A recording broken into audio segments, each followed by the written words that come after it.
spamming down B, the Piranha plant runs up and grabs you, and it's like... Patui, I don't know, man. Game & Watch?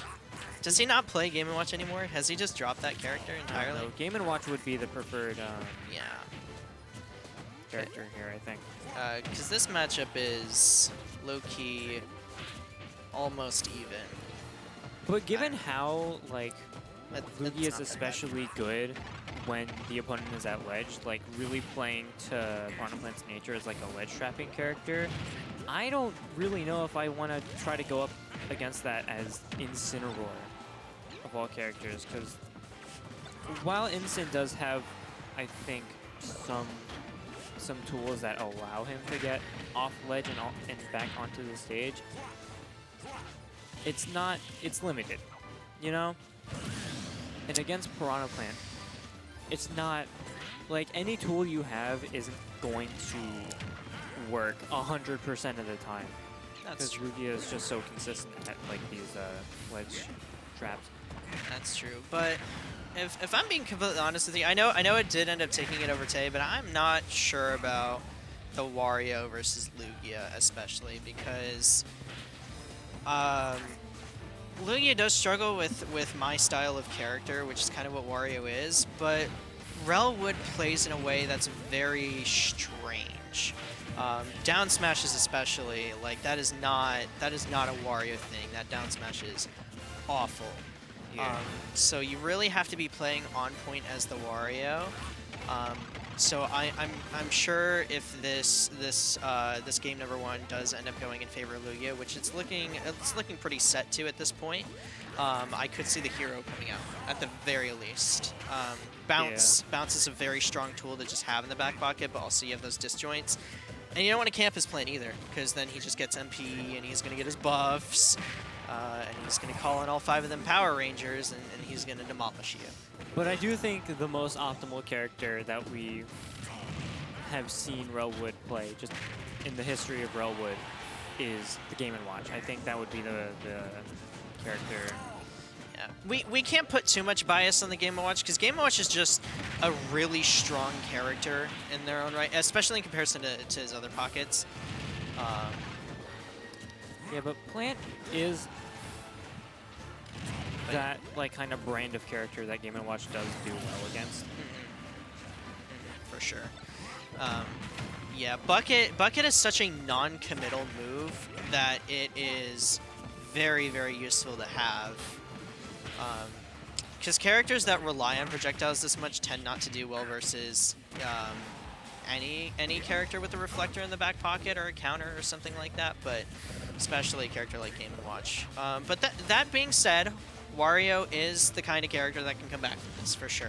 Waft in the back pocket, and Rel hasn't been hitting too many of those today, but is also the kind of player who can pull it out when they need to. But Lugia is just playing so well. Look at the reads with the Patui. Yeah, and also I like that setup that Lugia hit while you were talking with that down B, just conditioning, like, certain, you know, conditioning Relwood to go into, like, specific places because Relwood thought it was safe on that top platform and then got hit by the down B. But that back air is so strong. Yo, Piranha Plant pulled out da lips on him. He pulled out da Busby lips. He said, "Get out of here." Yeah. The thing about Plant back air, though, is that it does have a lot of end lag, at least in the air. So, like, you can't really use it as much off stage as you really hope you would. You have to position yourself in a way to where, like, you're nowhere near the blast zone when you hit it. Because if you use it off stage and you're not high enough, you do kind of just plummet and die. I like the idea with that Patui, though, trying to catch the up B. Yeah, that is one of the stronger things Lugia is going to have here, and they've got a game to play around with for sure. So I like the position that Lugia is in here, and I also like the switch from Relwood. I honestly think anything is better than the Wario pick, in my opinion. Because all 3 of his other characters have just the built-in counterplay. And Revenge is just one of those things where it's going to condition you to not throw out certain things, like that down B. And ooh, bad DI.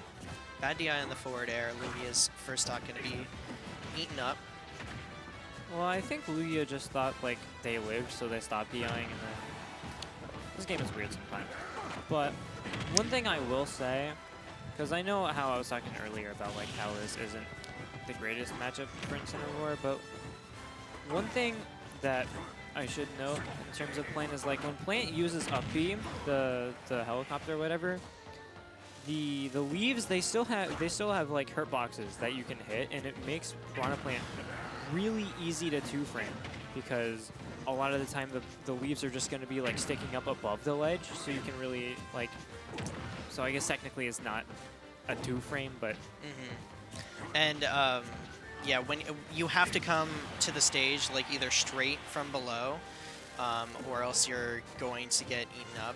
Just with like, especially with Incineroar's toolkit, right? He has that down tilt that's so active, and it's very, very good. Yeah, that's what I was getting. Plant. Oh, what a bait! Great idea from Lugia. Oh, I keep dropping stuff today. Oh my goodness. all right, my phone is up here. Okay. That was a controller. I just I'm like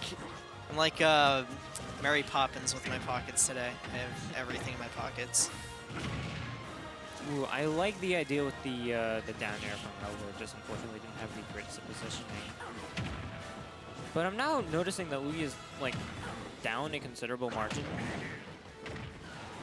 And increasing, the margin increasing with that fair. And the big blue cat's ready to strike again. The up smash not going to find its mark. And look at that. I love the down tilt and not getting overcommittal there, just going for the guaranteed combo. Oh, and the back air. Not going to find its mark. I think landed just a couple of frames before the hitbox sort of came out. And then the knee of justice at home. The Falcon knee at home. Incin is kind of just like the Falcon at home, though. That's a very gross oversimplification of him, but what? He is Falcon if Falcon didn't do cardio. What? I found this on the floor. Is that a croc? What do they call those? Is that a croc? Turn to the camera. Put this on the camera. We got. We just found that. Someone's Croc stud that says Crocs on it. It says Croc. It has a choking hazard warning on it. And that's how people get foot-mouth disease. Okay. I forgot how much Kyle likes Crocs. You know, a KML sponsored by Crocs would go crazy. Well, the KML Crocs? KM Crocs. Crocs ML? Crocs ML.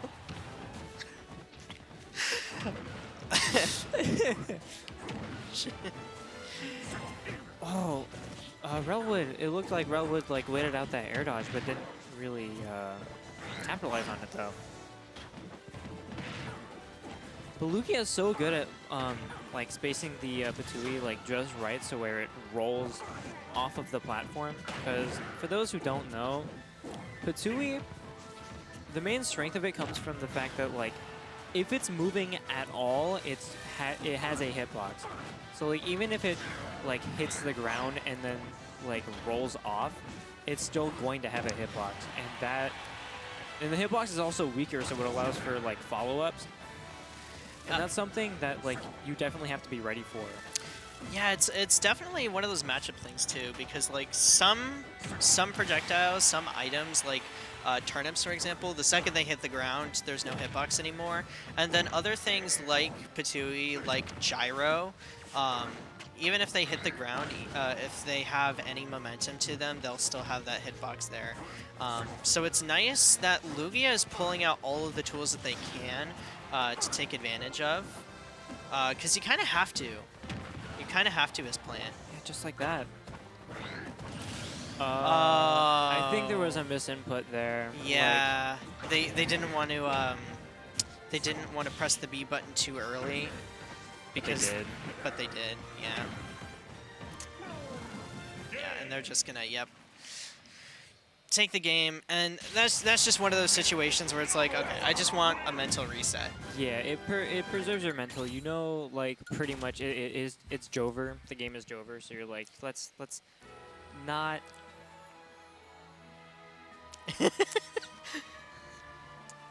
Listen, all right, the stream won't It's even know Jover. who I'm talking to. Jover is not that bad of a thing to say. It's really not. Listen.